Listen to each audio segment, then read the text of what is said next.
Pensions are one of those things that many people meant to get around to organising but often never manage to do so, leaving millions of workers without one. But from Monday, they will be automatically signed up. Yes, a new law means employers have to enrol staff into a pension scheme and both sides have to pay into it. Yes, Paul Lewis from Radio 4's Money Box can tell us a little bit more. Morning, Paul. So tell us about the scheme. How's it meant to work? Well, it's called auto-enrolment, and as you rightly said, it means everybody will be automatically put into a pension scheme at work, whether they want to be in it or not, and every employer will have to provide one. Now, it does begin on Monday, but that's the start of what will be eventually a 5-year plan to bring every employer in. So it starts with the biggest, but it will only affect people stage by stage over the next 5 years. But basically, if you earn enough to pay tax, and you're between 22 and pension age, you will be automatically put into a pension scheme once your employer comes into the staging process. And Paul, people work under lots of different bases, with contracts and staff contracts or traditional staff. Who does this apply to? It applies to employees. Now, even that can be a term that not everybody's clear about, but if your employer pays your tax and your national insurance through PAYE, then it does apply to you.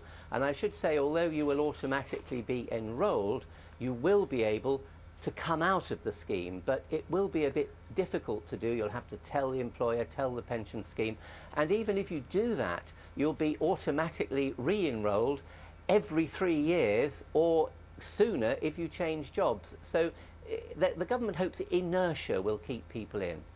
OK, and what about very small employers? Because it's sort of complicated to set it up, isn't it?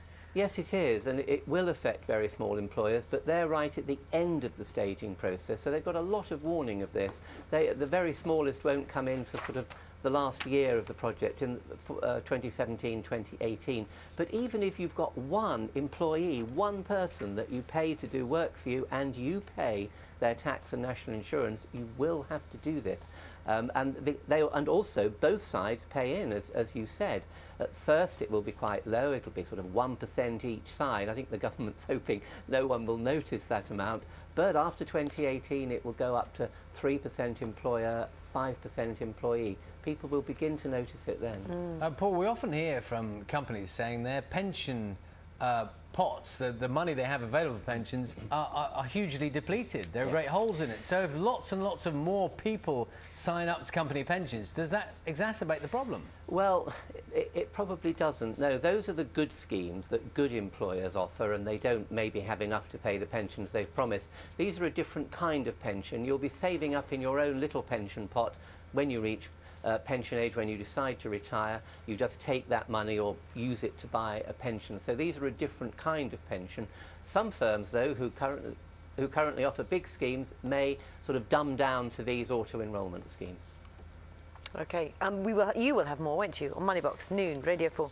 And more here in an hour, I believe. Oh, yes, right. If you've got pension questions, you're happy to take questions, aren't you, Paul? So yeah, questions by tweet or email, send them to me and I'll see if I can answer them in an hour. Will do. Thank you. Thanks, Paul. Time now, 7:45 exactly. You're watching Breakfast from BBC News. Main stories this morning.